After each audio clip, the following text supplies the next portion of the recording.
প্রিয় শিক্ষার্থী বন্ধুরা, আমি অমিত কুমার দাস, প্রভাষক রসায়ন লাঙ্গুলি মডেল কলেজ। তোমাদেরকে আমন্ত্রণ জানাচ্ছি আমাদের রসায়ন অনলাইন ক্লাসে। আশা করি তোমরা সকলেই ভালো আছো।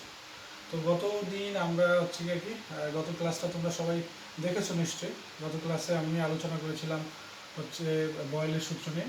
তো আজকের সেশন শুরু করা যাক। তো আমরা বয়েলের সূত্রটা জাস্ট একটু রিমাইন্ড করার চেষ্টা করি আবার। আমরা গতদিন যেটা বলেছিলাম বয়েলের সূত্রটার গাণিতিক রূপটা ছিল কি, সেটা আমি একটু লিখে। গাণিতিক রূপটা ছিল ভি ব্যস্তানুপাতিক পি। তো এইটা কি বয়েলের সূত্রের গাণিতিক রূপ ছিল। তো বয়েলের সূত্রে গাণিতিক রূপ আমরা জিনিসটা শুধু মনে করার চেষ্টা করি। এইখান থেকে আমরা কি বলতে পারি? এখান থেকে বলতে পারি আয়তন কি চাপের ব্যস্তানুপাতিক। আয়তন কিসের ব্যস্তানুপাতিক? চাপের ব্যস্তানুপাতিক। তাহলে এখন কি আমরা দুটো শর্ত মনে রাখবো, তাইলে আমাদের সূত্র শেষ। শর্ত দুটো ছিল কি? শর্ত দুটো ছিল কি স্থির স্থির তাপমাত্রা ও স্থির ভর। তাহলে কি সূত্রটা বলার জন্য বা সূত্রটা মনে রাখার জন্য এইটা ছবিটা মনে রাখবো, এই গাণিতিক রূপটা মনে রাখবো, আর এই দুটো শর্ত মনে রাখবো। গাণিতিক রূপে কি বলা যাচ্ছে যে আয়তন, যে কোনো গ্যাসের আয়তন তার উপর প্রযুক্ত চাপের ব্যস্তানুপাতিক, বা আয়তন চাপের ব্যস্তানুপাতিক। কখন এটা হবে? যখন স্থির তাপমাত্রা এবং স্থির ভর। তাহলে সূত্রটা আমরা বলবো কি স্থির তাপমাত্রা বা নির্দিষ্ট তাপমাত্রা ও নির্দিষ্ট ভর বিশিষ্ট যে কোনো গ্যাসের আয়তন তার চাপের ব্যস্তানুপাতিক। শেষ। তো এই ছিল কি গতদিনের বয়েলের সূত্র। তাহলে বয়েলের সূত্র থেকে আমরা আজকে একটা অনুসিদ্ধান্ত করবো, মানে গ্যাসের চাপের সাথে গ্যাসের ঘনত্বের সম্পর্ক। আমরা কি করবো আজকে? গ্যাসের চাপের সাথে গ্যাসের ঘনত্ব।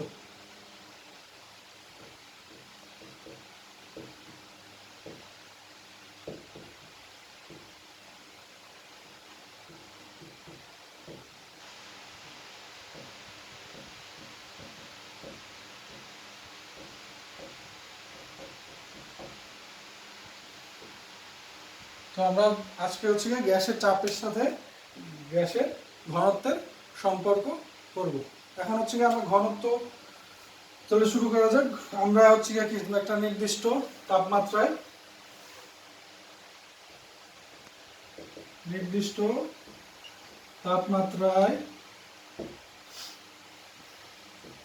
নির্দিষ্ট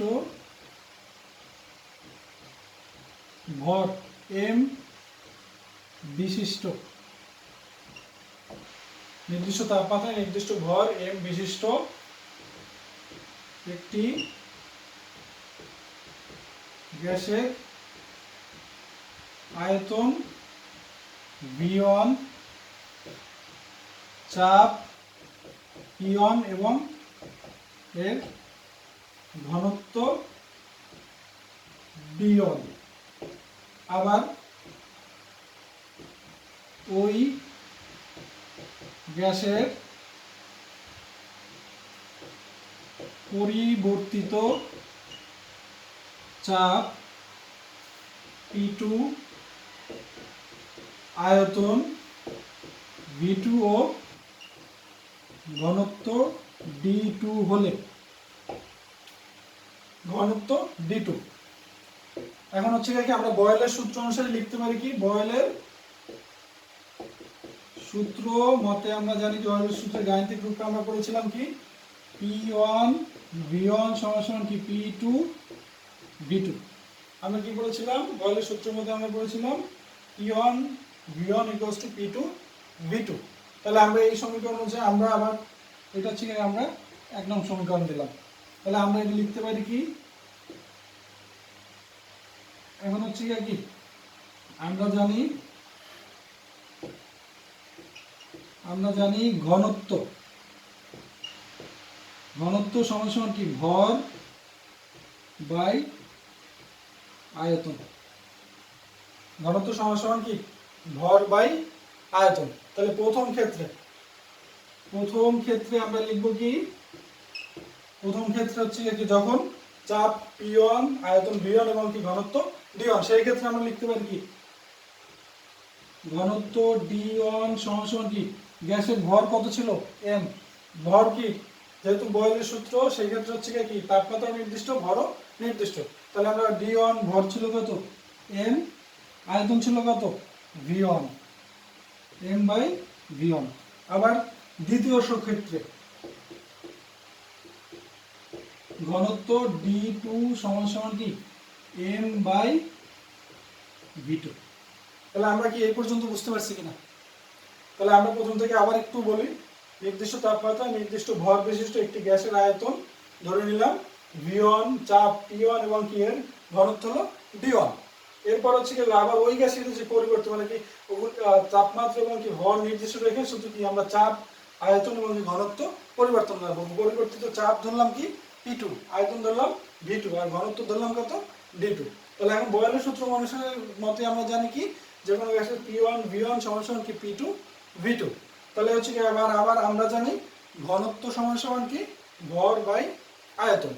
তাহলে প্রথম ক্ষেত্রে যখন গ্যাসের চাপ, প্রথম ক্ষেত্রে ঘনত্ব d1 সমান সমান কি m/v1, কারণ প্রথম ক্ষেত্রে ভর দুইটার ক্ষেত্রেই নির্দিষ্ট m এবং কি প্রথম ক্ষেত্রে আয়তন হচ্ছে v1, দ্বিতীয় ক্ষেত্রে আয়তন হচ্ছে v2। তাহলে হচ্ছে কি প্রথম ক্ষেত্রে আমরা m/v1, দ্বিতীয় ক্ষেত্রে লিখতে পারবো কি m/v2। আশা করি তোমরা একটু বুঝতে পারছো। তাহলে আমরা আবার তাহলে 1 নং সমীকরণ থেকে আমরা পাই, 1 নং সমীকরণ থেকে পাবো কি 1 নং সমীকরণে মূলত v1 এবং কি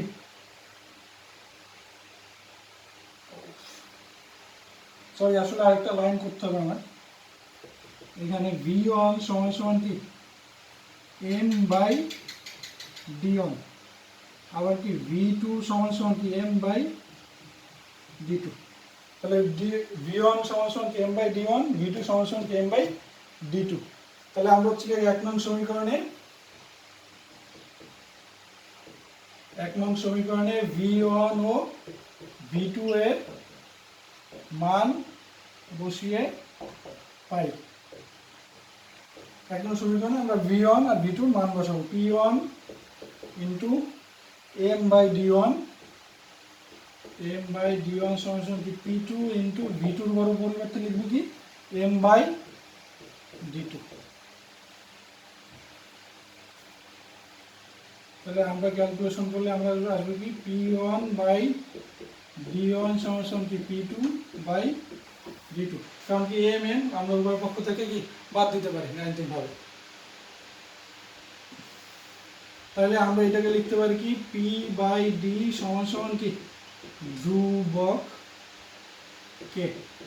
ঠিক আছে, কারণ হচ্ছে কি p/d এখন হচ্ছে কি আয়তন যেরকম ভিন্ন ভিন্ন অবস্থায় কি চাপ এবং হচ্ছে কি ঘনত্ব, চাপ এবং ঘনত্ব পরস্পর সমান। আমরা কি প্রথম অবস্থায় চাপ নিয়েছিলাম p1, আয়তন ঘনত্ব নিয়েছিলাম d1, দ্বিতীয় অবস্থায় কি চাপ p2 d2, এবং উভয় ক্ষেত্রে হচ্ছে কি আমরা গাণিতিকভাবে পেলাম কি চাপ এবং কি ঘনত্বের অনুপাত সমান। তাহলে যে কোনো চাপ এবং আয়তনের ঘনত্বের অনুপাত কি সর্বদা একই থাকবে। তো সেই ক্ষেত্রে আমরা কি p/d সমান সমান কি ধ্রুবক লিখতে পারি। তাহলে p/d সমান সমান ধ্রুবক হইলে আমরা আসবো কি p সমান সমান কি k ইনটু d, বা p সমানুপাতিক d। এই হচ্ছে কি এই হচ্ছে গ্যাসের চাপ এবং ঘনত্বের মধ্যে সম্পর্ক। মূলত হচ্ছে কি এই সমীকরণটা আমাদের অঙ্কের ক্ষেত্রে লাগবে, এই অঙ্কটা লাগবে। আর এইখানে আমরা লিখতে পারি কি স্থির তাপমাত্রায়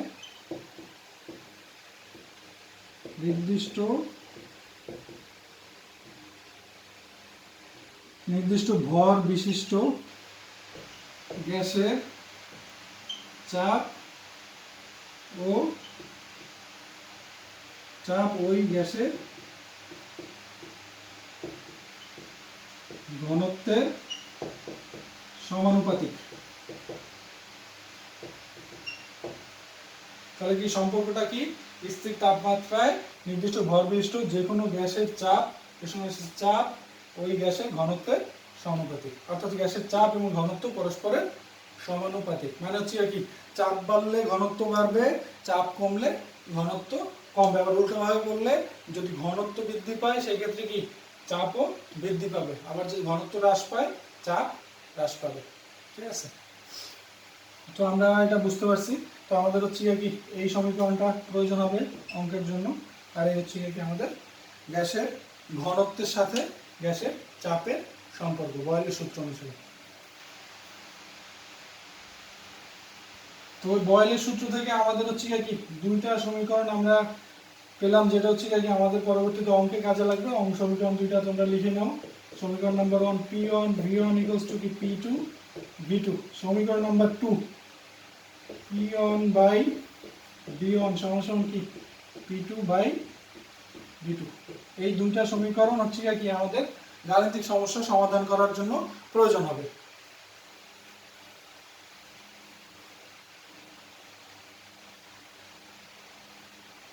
এখন হচ্ছে কি বয়েলের সূত্রের শেষ অংশটুকু মানে আরেকটু বাকি আছে, সেটা হচ্ছে কি আমরা যদি বয়েলের সূত্র আমরা পড়ছিলাম কি পি ব্যস্তমিক 1/v। এখন পি বনাম ভি এর যদি আমরা লেখচিত্র আঁকি, এক্স অক্ষ বরাবর যদি আমরা পি এবং ওয়াই অক্ষ বরাবর ভি, ঠিক আছে।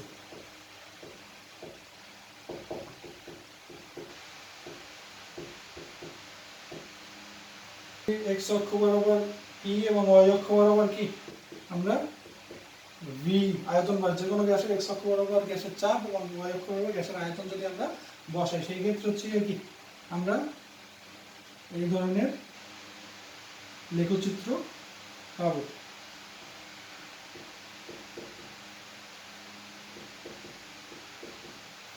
ঠিক আছে, এটা হচ্ছে কি তাপমাত্রা স্থির। এই লেখচিত্রটা হচ্ছে প্রথম কার্ভটা কি হচ্ছে কি T1 স্থির তাপমাত্রা এবং কি তাপমাত্রা, এবং দ্বিতীয় কার্ভটা হচ্ছে কি T2 স্থির তাপমাত্রা। এবার তৃতীয় কার্ভটা হচ্ছে কি T3 স্থির তাপমাত্রা। এখানে কি T3 is greater than T2 is greater than T1।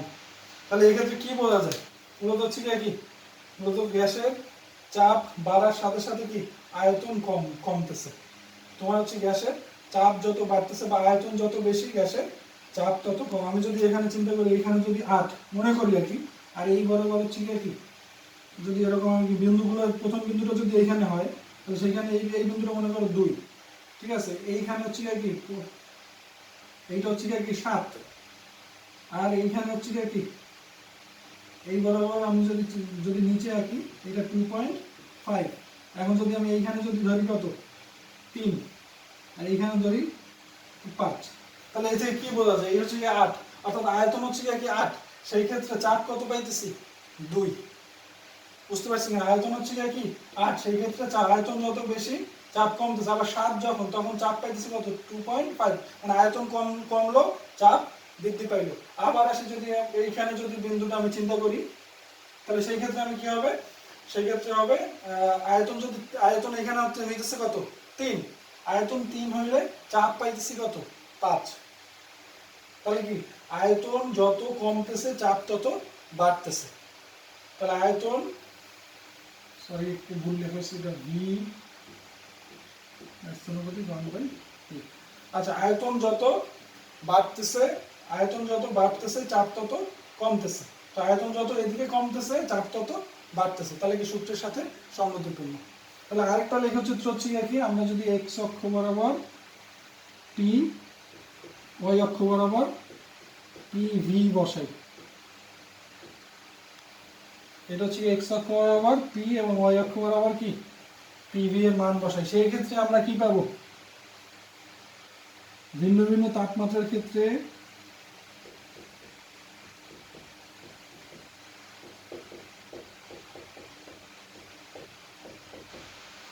তাহলে আমরা কি পাইছি, পি মানে এক্স অক্ষ বরাবর পি এবং পি ওয়াই অক্ষ বরাবর পিভি যদি আমরা বসাই, সেক্ষেত্রে ভিন্ন ভিন্ন তাপমাত্রায় আমরা কি T3 তাপমাত্রায়, যদি নির্দিষ্ট এই তাপমাত্রা T3 নির্দিষ্ট এই তাপমাত্রায় সরল রেখা পাচ্ছি। আবার যদি তাপমাত্রা হয় T2, সেই ক্ষেত্রে একটি সরল রেখা পাচ্ছি। আবার যদি একটি তাপমাত্রা হয় T1, সেই ক্ষেত্রে হচ্ছে কি একটা সরল রেখা পাচ্ছি। এটার কারণ কি আমরা পড়েছিলাম পিভি সমান সমান কি ধ্রুবক, অর্থাৎ নির্দিষ্ট তাপমাত্রায় নির্দিষ্ট ভর বিশিষ্ট যে কোনো গ্যাসের আয়তন এবং চাপের গুণফল সর্বদা কি সমান থাকে।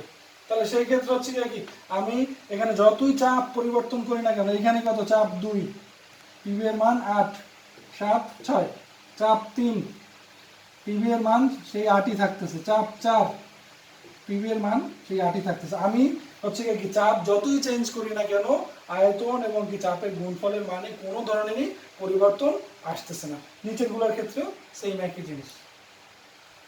তো আশা করি আমরা বুঝতে পেরেছি।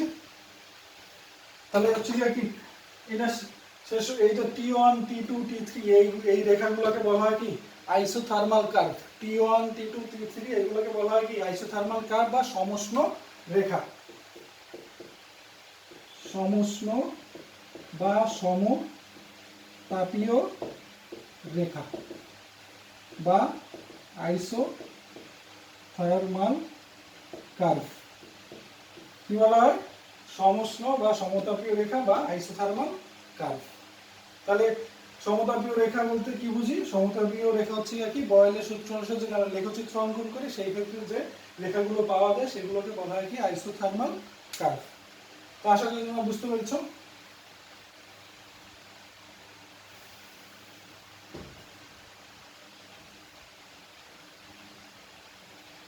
তো বন্ধুরা মোটামুটি বয়েলের সূত্র এই পর্যন্তই আর কি। বয়েলের সূত্র সম্পর্কে আমরা এইটুকুই শিখবো। তো এরপরে আমরা আলোচনা করবো হচ্ছে কি চার্লসের সূত্র।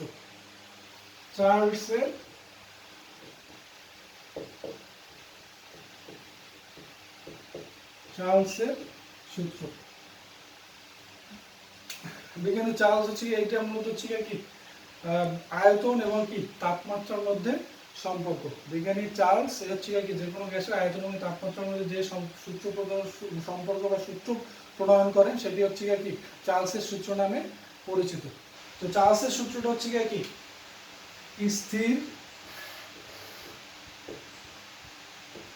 স্থির চাপে নির্দিষ্ট ভরের যে কোনো গ্যাসের আয়তন প্রতি ডিগ্রি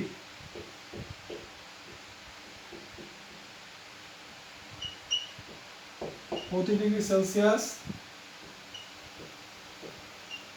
তাপমাত্রা বৃদ্ধি বা হ্রাস পেলে 0 ডিগ্রি সেলসিয়াস তাপমাত্রায় তার আয়তনের 1/273 অংশ হারে বৃদ্ধি বা হ্রাস পায়। সূত্রটা অনেক বড় মনে হয়েছে, বাট আমরা সূত্রটাকে আমরা জাস্ট ভাগ করে পড়লে অংশ করে পড়লে আমরা এটা বুঝতে পারবো। প্রথম হচ্ছে কি শর্ত। এই সূত্র দুইটা শর্ত। আর শর্ত নম্বর 1 স্থির চাপ এবং কি নির্দিষ্ট ভর। আগের শর্ত ছিল কি স্থির তাপমাত্রা। এই ক্ষেত্রে হচ্ছে কি সম্পর্ক যেহেতু চাপ থাকবে স্থির এবং কি ভর থাকবে নির্দিষ্ট। স্থির চাপ এবং নির্দিষ্ট ভরের যে কোনো গ্যাসের, এটা যে কোনো গ্যাসের আয়তন, যে কোনো গ্যাসের আয়তন প্রতি ডিগ্রি সেলসিয়াস তাপমাত্রা বৃদ্ধি বা হ্রাস পেলে, এই পর্যন্ত আমরা বুঝি।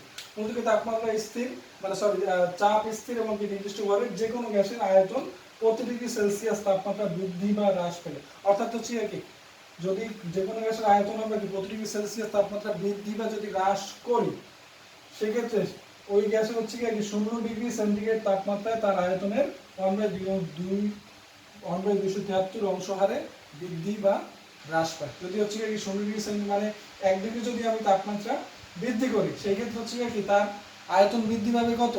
0 ডিগ্রি সেন্টিগ্রেড তাপমাত্রায় যে আয়তন ছিল তার 1/273 অংশ। আবার হচ্ছে কি যদি আমরা 1 ডিগ্রি সেলসিয়াস তাপমাত্রা হ্রাস করি সেই ক্ষেত্রে তার আয়তন কি হবে? হ্রাস পাবে। কতটুকু হ্রাস পাবে?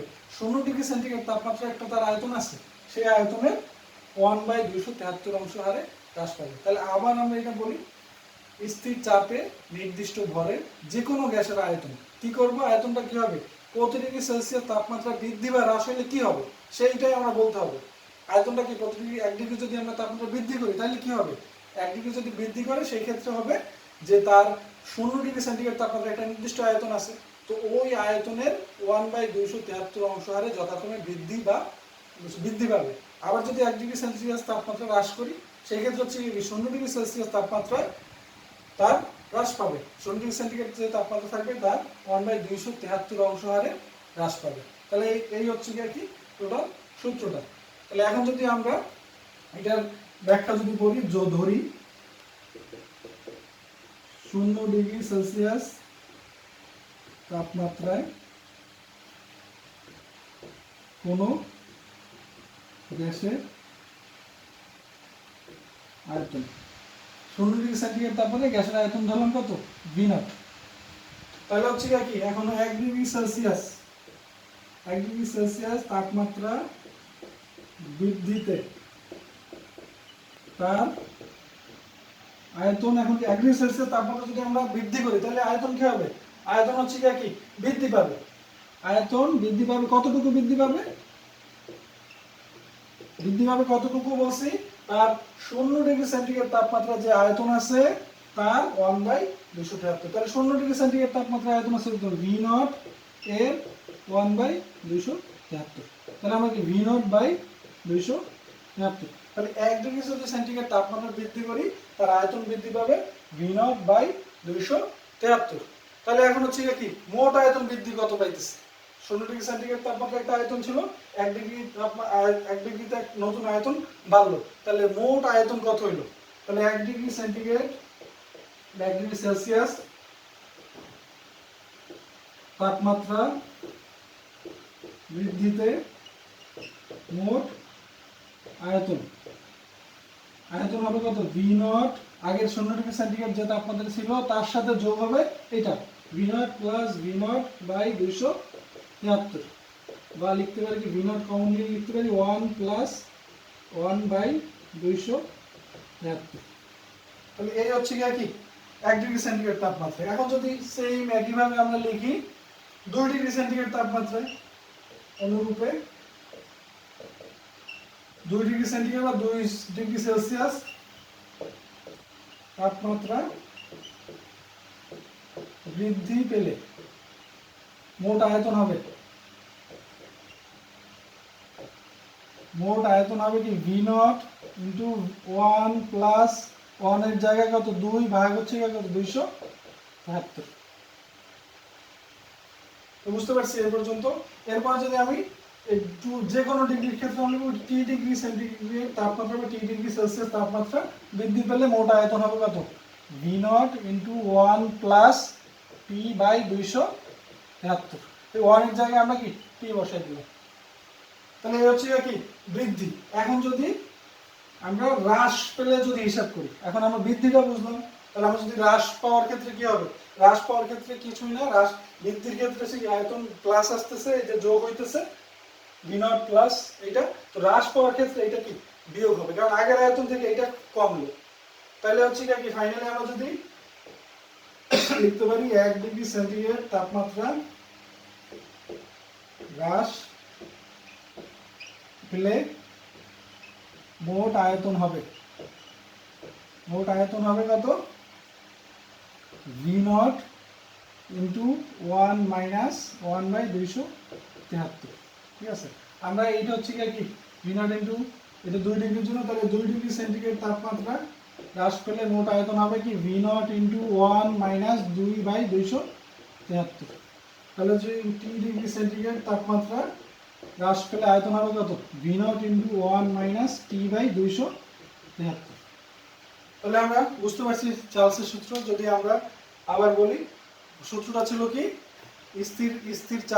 স্থির চাপে নির্দিষ্ট ভরের যে কোনো গ্যাসের আয়তন প্রতি ডিগ্রি সেলসিয়াস তাপমাত্রা বৃদ্ধি বা হ্রাস পেলে তার 0 ডিগ্রি সেন্টিগ্রেড তাপমাত্রা যে আয়তন থাকবে ওই আয়তনের 1/273 অংশ হারে যথাক্রমে বৃদ্ধি বা হ্রাস পাবে। অর্থাৎ হচ্ছে কি আমি যদি 1 ডিগ্রি সেন্টিগ্রেড তাপমাত্রা বাড়াই সেই ক্ষেত্রে তার আয়তন বৃদ্ধি পাবে কত, 0 ডিগ্রি সেন্টিগ্রেড তাপমাত্রা যদি V0 থাকে 1 যে আয়তনটা থাকবে তার 1/273 অংশ হারে বৃদ্ধি পাবে।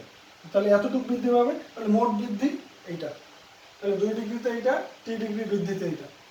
আবার কি T ডিগ্রি যদি হ্রাস পায়, হ্রাসের ক্ষেত্রে সেম আগের মতোই, শুধু কি হ্রাস যেহেতু হ্রাস মানে কি বিয়োগ হচ্ছে, সেই ক্ষেত্রে মাঝখানের সাইনগুলো কি শুধু বিয়োগ হিসেব করবো। তো তোমরা বই থেকে এটা পড়ে নিও, আশা করি তোমরা বুঝতে পারবে। আর যদি কোনো সমস্যা হয় গত ক্লাসের মতোই, যদি কোনো প্রশ্ন থাকে তোমাদের চার্লসের সূত্র বা এই আজকের সেশন নিয়ে, তাহলে তোমরা আমার নাম্বারে সরাসরি যোগাযোগ করবে নির্দ্বিধায়। নাম্বারটি আবারও বলতেছি, নাম্বারটি হচ্ছে 0172343696 এই নাম্বারে যে কোনো সময় ফোন করবে, আশা করি তোমাদের সকল প্রশ্নের জবাব দিতে পারবে। আচ্ছা, আজকের সেশন এই পর্যন্তই। ধন্যবাদ, ভালো থাকবে, সুস্থ থাকবে।